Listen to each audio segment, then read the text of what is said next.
로마서 8장 35절로 39절까지 말씀 받들어 읽겠습니다. 8장 35절. 누가 우리를 그리스도의 사랑에서 끊으리요?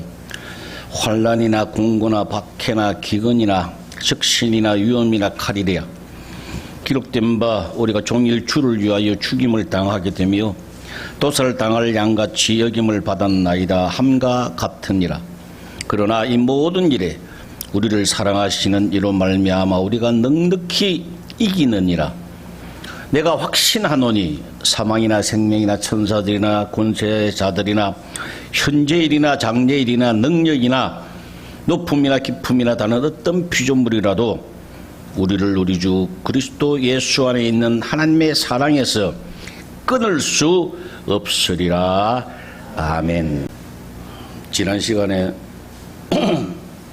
누가복음 15장 그 탕자의 비유를 말씀을 드렸는데 질문하는 분들이 있어요. 어떤 질문을 하느냐? 제가 얼마 전까지 신학교에서 강의를 했잖아요. 신학교를 강의를 하는데 매년마다 학생들이 가장 많이 질문하는 것 중에 하나가 이거예요.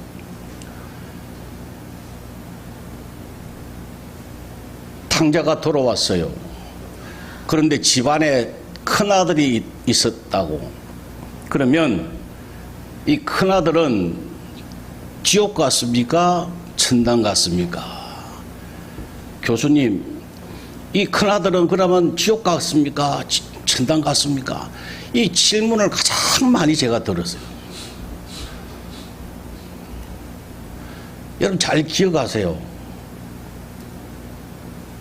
탕자의 비유는요, 대단히 중요하거든요. 신학적으로 굉장히 중요한 위치에 중요한 내용을 내포하고 있어요.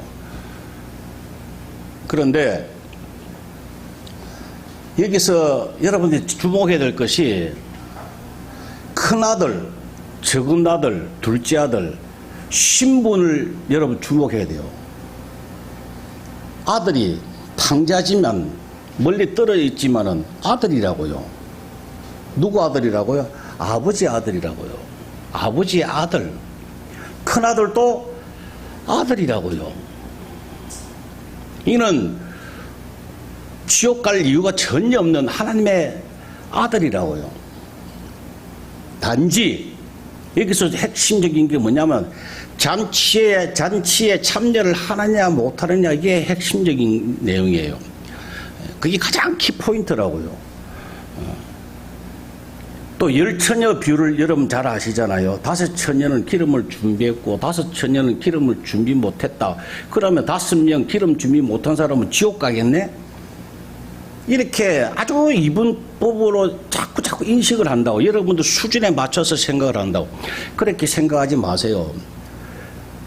5처녀, 10처녀 마찬가지로 신부라고요. 신부. 다만 혼인잔치에 참여를 했다 못했다? 그 차이점이라고. 자꾸 지옥 갔니 천당 갔니 이걸 구원론을 가지고요, 마귀는 끊임없이 여러분들을 괴롭혀요. 이게 들어오면요, 뭐가 없냐면 마음에 평강이 없다니까요. 마음에 감사가 없다고요. 이제 구원론이 흔들리면은 여러분 신앙 자체가 흔들린다 그 말이요. 로마서 3장 24절에 그리스도 예수 안에 있는 속량으로 말미암아 하나님의 은혜로 값없이 의롭다 하심을 얻었다. 우리가 의인이 되었는데 그리스도 예수 안에 있는 뭘로요? 속량으로. 그게 뭐라 그랬어요? 전당포에서 내가 돈을 주고 물건을 찾는 것을 속량이라 그랬잖아요. 그죠? 하나님이 우리에게 없던 것을 대신 값 주시고 사서 우리에게 주셨다 이 말이야. 그게 에덴 동산에서 우리가 실수해서 쫓겨났어요. 그래서 생명이 없어요. 사망의 권세 아래 살았어요. 그런데 예수님께서 대신 지불하셔서 자기의 몸을 지불하셔서 다시 에덴 동산에서 살 수 있도록, 생명으로 살 수 있도록 에덴 동산에서 살아야 그게 생명으로 사는 거거든요. 에덴 동산을 벗어나면, 하나님 곁을 벗어나면 그 사망이라고요. 살아있으나 그 죽은 거라고. 그러니 에덴 동산을 회복시켜 주셨다 이 말이에요, 우리에게. 그러면 그 안에서 우리가 어떻게 해야 됩니까? 영화롭게 이미 된 거예요. 그러니 그걸 알고 누리고 살아라. 둘째 아들은 그렇게 살았는데 첫째 큰아들은 그리 잔치에 참여 못했느니라. 그러니 너희들은 이 말을 듣고 꼭 생명으로 살아라. 영화롭게 살아라. 제발 그렇게 살아라. 라고 부탁하시는 말씀입니다. 그 말이. 지난주에 제가 두 편의 설교를 잠깐 들었는데, 우리나라에서 유명한, 연예인보다 더 유명한 목사님이 있잖아요. 그분이 나와서 설교를 하시면서 자기는 옷이 너무 많대. 그럼에도 불구하고 옷을 이 양복만 입고 다닌다고. 그렇게 이것만 입고 다닐 거라고 작정을 했대. 그리고 하루에 자기는 2끼만 먹기로 작정을 했대. 왜? 예수님도 가시밭길을 가셨는데 바울도 글로 갔는데 나도 그 길을 가려고 합니다. 그렇게 하면서 아주 사람들이 감동을 받더라고요. 제가 그걸 듣는 순간 참 화가 나고 좀 아주 못마땅했어요. 여러분, 그런 일이 있으면 가시밭길을 가든 뭘 하든 일이 있으면요, 금식을 할 때 어떻게 하라 그랬었습니까? 머리에 기름 바르고 하라 하죠. 모르게 하라 그랬어요. 그 자랑이에요. 그는 자기를 은근히 내세우는 아주 고차원적으로 바리새인처럼 자기를 드러내는 그런 교만이라고요. 그리고 성경을 아무리 제가 봐도 특별한 은사가 있는 분들이 있어요. 육신적으로요, 가시밭길을 가게 하는, 그 길을 가지 아니하면 도무지 복음이 전파될 수 없는 특수한 사람, 예수님은 어차피 작정하고 오신 거 아니에요? 그 다음에 사도 바울이라든지 12사도로는 전부 다 하나님의 특별한 은사였거든. 육신적으로만 그렇게 절제하게 하시고요, 영적으로는 무지무지하게 하나님 왕노릇하게 하시고 영화롭게 하셨어요. 지금 이북에 있는 우리 많은 믿는 성도들처럼 하나님께서 그렇게 하셔서. 그러나 보편적으로는 우리가 주 안에서 말씀대로 영화롭게, 영육간에 영화롭게 살기를 하나님 바라세요. 다시 이야기하면 구질구질하게 사는 것 하나님 뜻이 아니라고요, 여러분. 아픈 것 하나님 뜻이 아니라고요. 우리가 믿음이 없기 때문에, 뭐가 부족하기 때문에 하나님께서 징계로 주시는 거예요. 훈련이요, 연단이라고요, 과정이라고요. 하나님의 뜻은 영화롭게 사는 거예요. 그때 굳이 뭐 내가 가시밭길을 가는 것처럼 밥을 굶고 3끼를 안 먹고 2끼를 먹어야 그게 하나님 기뻐하시겠어요? 그거를? 옷을 주셨으면은 멋있게 입어야죠. 저는 옷이 없어서 못 갈아입어요. 옷 많으면 좋겠어요. 나이가 드니까 이 옷이 중요하더라고요. 저는 젊을 때는 정말 옷에 신경을 안 썼어요. 그런데 나이가 드니까 야, 옷이 중요하구나 느낀다고. 그때 뭘 굳이 그거 안 한다고 자기가 바리새인입니까? 또 이어가지고 1시간 후에 내가 또 하나 들었어요. 극동방송에 들었는데, 그 수원에서 영어 잘하는 목사님, 유명한 분이 있잖아요. 방송국 사장하는 분. 그분이 나오셔가지고 설교하시는데, 지금 이 시대가 지금 묻지마 그 사건 많잖아요. 막 사람 찌르고 하는. 그 정신적으로 굉장히 문제가 많다고 하는 거예요. 그러니 우리가 믿는 사람들이 빛과 소금의 역할을 감당해서 정신 차려가지고 정말 이 사회를 제대로 된 정신으로 만들어 가야 된다는 거야. 여러분 헛떡 들으면 야, 그 말 맞지요? 아니 그렇게 하자고 하는데 뭐 그 나쁜 말 했습니까? 근데 목사가 그런 이야기하면 안 돼요. 그럼 어떻게 할 건데요? 기도해야죠. 기도 그럼 어떻게 할 건데? 뭐 안 되게 해달라고 그럴게요? 막연하게 기도하면 안 된다니까. 그 정말 잘못하면 이단돼요. 여러분, 분명히 하나님 말씀에 디모데후서 3장 1절에 마지막 때에 말세에 고통하는 때가 이른다 하셨으면 고통하는 때가 와요. 내일 비가 와, 분명히. 그럼 비가 와요. 그런데 나가서 하나님이 내일 비 온다 그랬는데 나가서 비 안 오게 막자는 거야. 비를 막자고 하는 거예요, 목사들이. 그게 잘하는 짓이에요, 그게? 그렇게 영분별력이 없어요? 비가 오니까 내가 아주 방탄에다가 튼튼한 완벽한 기차를 만들었으니까 기차 안에 들어가라. 기차 안에 타라. 이 이야기에 성경은 지금 마지막 때에 고통하는 때가 있으니까 육신적으로 너무 힘들고 정신적으로 고통당하고 막 도무지 상상하지 못하는 사건들이 터지고 할 거단 말이야. 그러니 너희는 TV를 보고 뉴스를 보면 깜짝깜짝 놀랄 것이다 그래요. 이렇게 그거 신경 쓰지 말고 내 안에 거라. 나와 함께 살자. 그렇게 이야기하시는 게 신약 아닙니까 전체 지금. 그런데 뭘 엉뚱하게 그 비를 막자고 나서서 어떻게 막아요 그를. 마지막 때에 말세에 고통하는 때가 이러는 것을 무슨 수로 막느냐 이 말이야. 근데 사람들이 그런 설교가 그냥 좋다고 은혜가 된다고. 야, 나 그런 이야기 들어보면요, 우리 성도들이 그런 설교 들을까봐 나 솔직하게 좀 거시기 하더라고. 아무 분별력이 없고요. 오로지 좋은 말, 윤리 도덕적인 말. 여러분, 기도하자 그러면 누가 뭐라 합니까? 기도는 해야지요. 그러나 어떤 방법으로 무엇을 목표 삼고 어떻게 기도하는 것이 중요한 거예요, 사실은. 말씀도 많이 본다고 중요한 거 아니라고요. 제대로 알고 제대로 깨달아야 돼요. 내가 말씀 기록 많이 했다. 자랑하지 마세요. 그러면 무슨 소용이 있느냐고 제대로 알아야지요. 내가 물어보면요, 정말 내가, 여러분 용서하고 들으세요.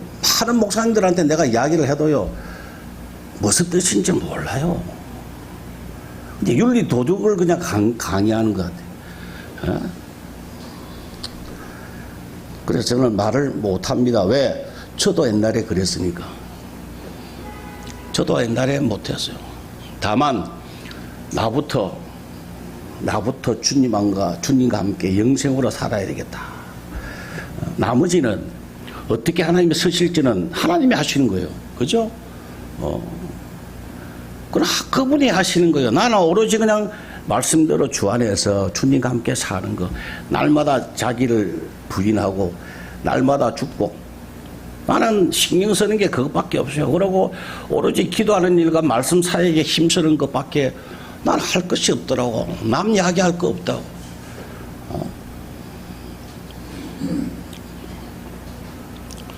성도라고 하면요, 하나님의 자녀이면요, 무조건 영화롭게 살아야 돼요. 멋있게 살아야 돼요. 영육간에 멋있게 살아야 돼요. 근데 근거가 있어요. 왜? 아니, 이 우주를 주관하시고 만드신 그 하나님이 내 아버지인데, 그 하나님 아버지가 나를 사랑하신대. 그러면 게임이 끝난 거예요. 오늘 그 말씀이에요, 다 이게. 어떤 사랑으로 우리를 사랑하시는가? 32절에 보니까 아들까지 주셔서 사랑하신다 그랬어요. 말할 거 없죠. 모든 거 다 주신 거나 마찬가지라고요. 나를 사랑하는데 모든 거 다 주신 거요. 환난이나 공고나 박해나 기근이나 말이야. 적신이나 또 뭡니까? 위험이나 칼이나 이런 것도 도무지 우리를 막을 수가 없다는 거예요. 누가복음 15장이 탕자의 비유인데요. 아까 제가 잠시 말씀을 드렸지요. 대단히 중요하다고. 이 탕자의 비유가 제목이 아니라고요, 사실은. 누가복음 15장은 제목을 정확하게 하면은 아버지의 사랑, 이게 맞다고요. 아버지의 사랑. 어떤 사랑이냐? 다 끝까지 사랑하시는 그 사랑이에요.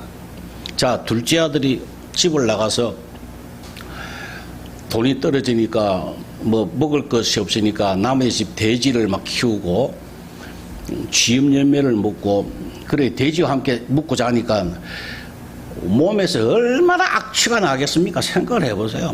뭐 말도 못하죠. 식지도 못하고 뭐 얼굴도 제대로 알아볼 수 없을 정도로 그런 몰골이 형편이 없는 그런 아들이 돌아온단 말이에요. 아버지가 첫눈에 알아본단 말이에요. 왜? 자기 아들이니까. 그 냄새가 나는, 옆에도 가도록 막 구역질이 나는 그 아들을 아버지가 쫓아가서 껴안고 입을 맞추고, 더러운 게 눈에 안 보이는 거예요. 왜? 아들이니까. 너무 사랑하니까요. 그 몸에 악취 더러운 것, 여러분 우리 몸에 죄 있잖아요. 그런 거라니까요.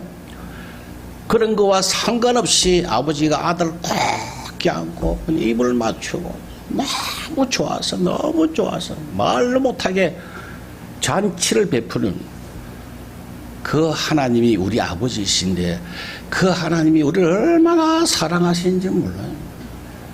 스바냐 3장 17절에 너희 하나님 여호와가 너희 가운데 계시니 그는 너를 구원하실 베푸실 전능자이시라. 그가 너로 말미암아 어떻게 한다 그래서 기쁨을 이기지 못한다 그래서 너를 잠잠히 사랑하시고 너로 말미암아 즐거이 부리며 기뻐하시리라. 기쁨을 이기지 못하신데 뭐 어쩔 줄을 몰라 하신대요, 우리를. 여러분, 성경은 하나님의 말씀이에요. 하나님은 권능의 하나님이요, 전능하신 하나님이라고요. 그 하나님이 말씀하신 거예요. 우리가 감히 이걸 안 믿을 수가 없다니까요. 말씀이 하나님이시라 그랬거든요. 하나님이, 그 우주의 주인 되신 그 하나님이 우리를 보시고 기쁨을 이기지 못한다 그래서요, 지금도. 그러면 우리가 믿어야죠. 그 하나님이, 맞아. 그런데 그 이야기를 들어도 예사야, 그냥 사랑하든 말든 뭐 눈에 안 보이니까 뭐. 하나님이 우리를 자주치게 사랑. 저는요, 요새 일주일에 몇 번씩 우리 손자를 보는데 그거 참 신기해요. 그거 너무 이뻐요. 가고 나면은요, 눈에 삼삼해요. 또 보고 싶어. 금방 또 보고 싶어. 뭐든지 다 주고 싶어.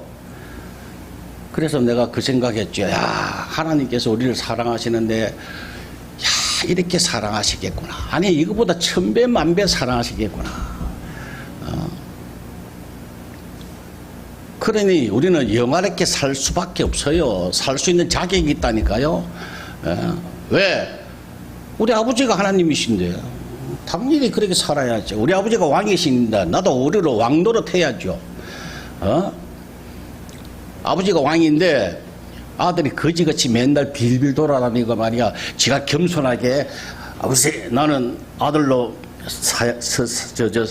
살기가 부끄럽사오니 저 문 앞에 문지기처럼 내가 살겠습니다.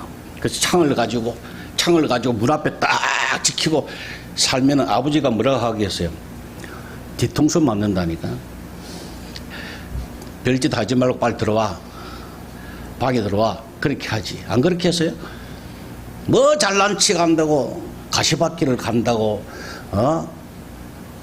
세상을 바꾸려고 하고. 하나님이 우리를 사랑하시니까 우리는 넉넉하게 영화롭게 살 수밖에 없어요. 그렇게 살아야 하나님이 기뻐하신다니까요. 하나님의 뜻은 뭡니까? 항상 기뻐하라. 쉬지 말고 기도하라. 감사해 감사하라. 이건 억지로 하라는 말씀이 아니에요. 그렇게 되어서서 그렇게 누리고 살아라고 하는 이야기예요. 항상 기쁨으로 살아라는 이야기예요. 빌립보서 3장 1절에도 끝으로 형제들아 주 안에서 기뻐하라. 내가 너희에게 같은 말을 쓰는 것이 내게는 수고로움이 없고 너희에게는 안전하니라. 기뻐하라 그랬어요. 그리고 4장 4절에도 주 안에서 항상 기뻐하라. 내가 다시 말하노니 기뻐하라 그랬어요. 고린도후서 13장 11절에도 사도 바울이 마지막으로 말하노니 형제들아 기뻐하라. 영화롭게 사는 거, 주님 안에서 영화롭게 사는 그 죄에서 벗어나서 모든 무거운 죄에서 벗어나서 자유함을 누리고 하나님이 나를 사랑하시는 그 사랑을 힘입고 영화롭게 살면 기쁠 수밖에 없다니까요. 눈치 볼 이유가 전혀 없어요. 마귀들이 우리를 어떻게 할 건데? 제가 잘 이야기하는 거 있잖아요. 우리가 실수할 때 있잖아요. 옛날 습관 때문에 사람이라 그래요. 방주 안에 있는 호랑이 살아올 수도 있다니까요. 비록 방주 안에는 있지만 호랑이라니까. 살아오 실수할 수 있어요. 그래서 식욕을 낼 때 있고 화를 낼 때 있고 막 짜증을 낼 때 있고 그럴 때 있잖아요 우리가. 그러나 마귀가 꼭 옆에서 딱 너 죄졌지. 너 계속해서 방해합니다. 그러고 깐죽깐죽거려요. 그러면 어떻게 하라고요? 그래 내가 실수했다. 왜? 어쩔 건데? 어쩔래 네가? 죄가 너희를 주정하지 못하리니 이는 너희가 법 아래 있지 않고 은혜 아래 있기 때문에 죄가 아무리 우리를 간섭할 수가 없다고 로마서 6장 14절에요. 간섭할 수가 없어요 우리를. 그렇게 하나님의 사랑을 기억하시고 보세요. 38절에 보니까 오늘 본문 38절에 보니까 현재일이나 장래일이나 이 말씀은 무슨 말씀이냐면 하나님의 사랑은요 끝없이요 영원무궁하게 장래일까지도 장래까지도 하나님 우리를 사랑하신다는 이야기예요. 끝까지 사랑하신다는 이야기야.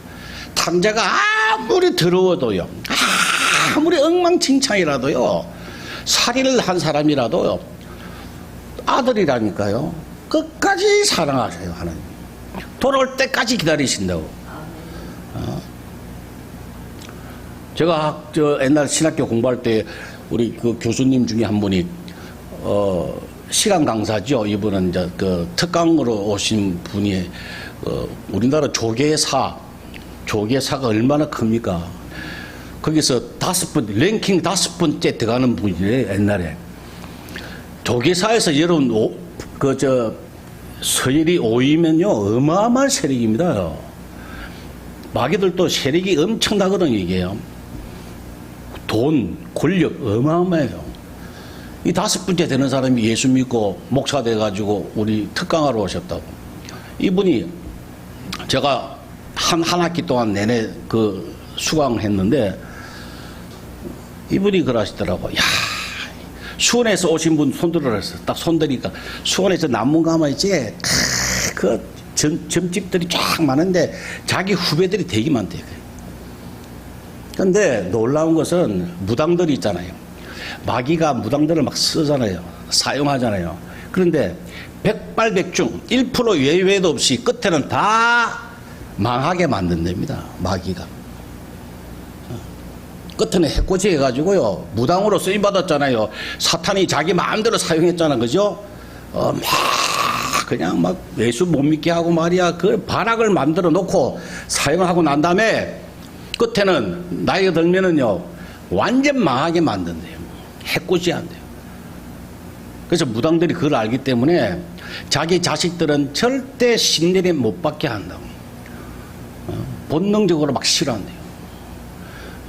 근데 우리는 목사들은 자녀들 목사 됐으면 그런 마음 가지고 있잖아. 왜? 하나님의 사랑을 아니까. 끝까지 사랑하시는 분이 우리 아버지시라고요. 그 하나님 앞에 우리가 쓰임받고 붙잡힌 바 됐다고 하는 것은 이거는 대단히 감사해야 돼요. 여러분 항상 기뻐해야 돼요. 그거는. 마귀가 손도 못 댑니다. 여러분들을. 근데 어떻게 이걸 어떻게 우리가 이걸 누리느냐? 한 가지만 제가 말씀드리고 말씀을 맺도록 하겠습니다. 하나님이 나를 사랑하시는데, 하나님이 사랑하시는데, 나를, 여러분 각자 나를 하나님이 사랑하신다, 이렇게 고백하고 사시라고요. 요게 중요하다고요. 자, 보세요. 요셉이 형제들이 많았는데 평상시에 항상 그런 마음이 있기 때문에 하나님께서 요셉에게 꿈을 보여주셨죠. 꿈을 보여주셨는데 요셉이 자랑했죠. 하나님 나를 얼마나 사랑하시는지, 형들보다 나를 얼마나 사랑하신데. 그런데 나머지 형들은 어떻게 했습니까? 시기하고 질투했다니까. 제가 몇 번 말씀드렸지만은 아브라함이 아브라함 된 것은 그 당시에 아브라함 같이 똑같은 사람들에게 하나님이 갈대 우르를 떠나라, 또 홍길동한테도 야 너 떠나라 많이 하셨을 거예요. 근데 말 안 듣다가 아브라함만 말 듣는 거예요. 꿈을 많이 보여주셨어요. 근데 요셉만 야 이거 하나님이 나에게 주셨거라, 왜? 나를 사랑하시니까. 그걸 붙잡았다 이 말이에요. 오늘날 또 하나님 많은 메시지를 통해서요 여러분들에게 계속해서 말씀하고 계세요. 근데 어떤 사람은 맞아 하나님 나를 사랑하셔, 나를 제일 사랑하셔 라고 붙잡는 사람이 있단 말이에요. 그 사람이 요셉 같은 사람이요. 자 보세요.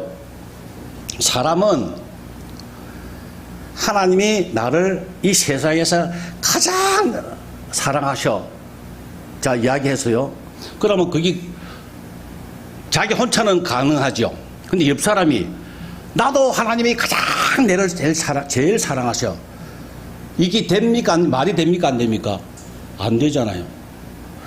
한 사람만 제일 사랑해야 하는 게 인간의 생각이잖아요. 그죠? 근데 하나님은 전능하신 하나님이라 그래서 하나님은요 100이면 100 다 제일 사랑하실 수 있어요. 알아서요? 이렇게 차별 없이 똑같이 제일 하나님이 그 사람만 사랑하실 수 있다니까. 그게 하나님의 전능자였어요. 전능하신 하나님이라고요. 우리 수준으로 생각하니까 어떻게 세상에서 제일 하면 자기만 사랑해야 되는 줄 알아요. 아니에요. 그렇게 믿는 사람, 그래 하나님 나를 사랑하셔 이렇게 하는 사람을 하나님이 기뻐하신다고 한다는 사죠. 성경 두 분만 찾아보고 마치도록 합시다. 자, 사도행전 13장 21절에 뭐라고 하셨냐면요, 이새의 아들 다윗을 만나니 내 마음에 합한 자라 내 뜻을 다 이루리라 그렇게 하셨죠. 하나님이 다윗을 보고 내 마음에 합했대요. 너무 좋아하셨대요. 그 이유를 한번 찾아보자 이 말이야. 자, 구약 사무엘 하 22장 20절 502페이지를 한번 보세요. 구약 저 앞에 502페이지.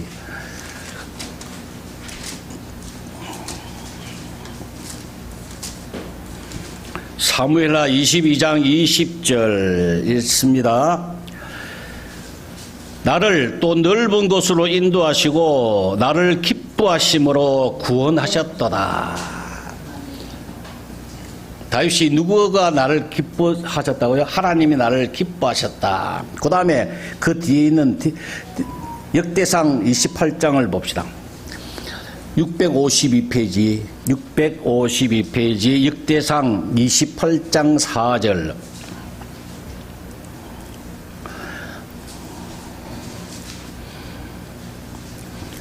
그러나 이스라엘 하나님 여호와께서 전에 나를 내 부친의 온 집에서 택하여 영원히 이스라엘 왕이 되게 하셨나니 곧 하나님이 유다 지파를 택하사 머리를 삼으시고 유다의 가문에서 내 부친의 집을 택하시고 내 부친의 아들 중에서 나를 기뻐하사 온 이스라엘의 왕을 삼으셨다. 집을 택하시고 부친의 아들 중에서, 형제들 중에서 하나님이 나를 기뻐하셨다 이 말이요. 다른 형제들도 야 하나님이 나를 기뻐하셨다 이렇게 하면 그 사람 쓰임 받았을 거예요. 다윗은 하나님이 나를 기뻐하신다 이 말이야. 나를 엄청나게 사랑하신다 이 말이야. 그 자부심인 거요. 그게 바로 믿음이에요. 그게 믿음이에요. 하나님 나를 사랑하셔. 그러면은 속으로 니만 사랑하냐? 그렇게 하잖아요. 그 믿음 치질이도 없는 사람이에요. 바보들이 하는 짓이라고. 그래, 나도 하나님이 니보다 나를 더 사랑하셔 라는 마음을 가져야 돼요. 여기에는 양보가 없다니까요. 하나님 앞에 가까이 가는 거는요, 하나님 앞에 칭찬받는 거는요, 양보가 있어서는 안 돼요. 이거는 목숨을 걸고 해야 된다니까요. 저는 평상시에 그렇게 살아왔어요. 하나님이 기뻐하시는 일이라고 하면, 하나님이 좋아하신다고 하면은 저는 물불을 가리지 않고 하겠습니다라고 서원을 했던 사람이에요.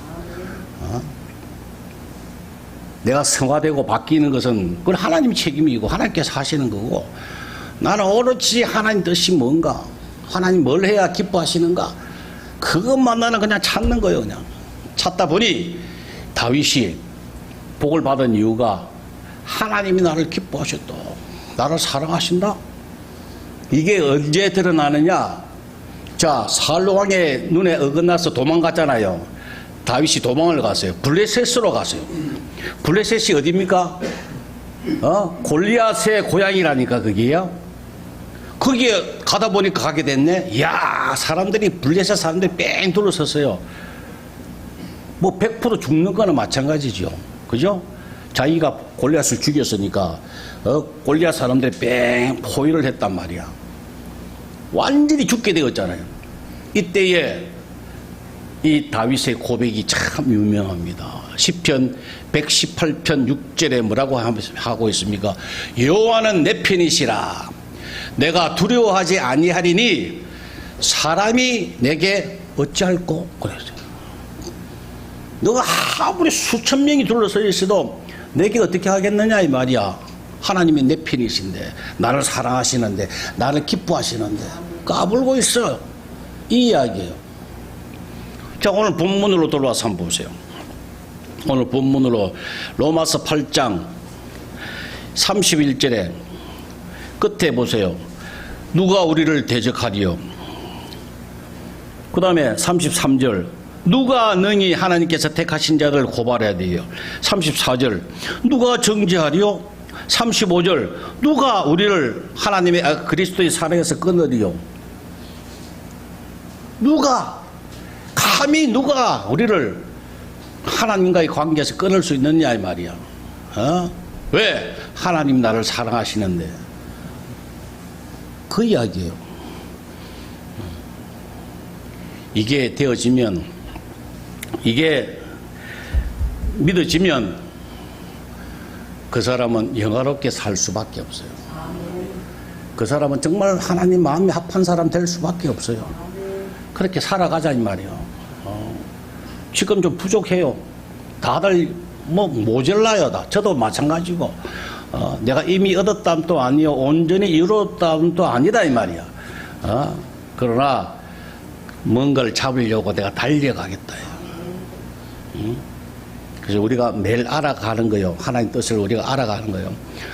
알아가고 또 알아가고 믿고, 하나님 말씀하셨으니까 붙잡고, 하나님 주세요 이거. 하나님 이거 주세요, 저거 주세요. 영적으로 그냥 욕심을 부리고 하나님 앞에 구하고 자꾸 두드리는 그런 여러분 되시기를 주의 이름으로 축원합니다. 기도하십시다. 아버지 하나님 감사합니다. 오늘도 듣게 하셔서 감사하고 깨닫게 하셔서 감사합니다. 주님, 깨닫게 하셔서 사울이 이제 실천할 수 있도록, 잘할 수 있도록 성령께서 도와주옵소서. 예수님의 이름으로 기도 올리옵나이다. 아멘.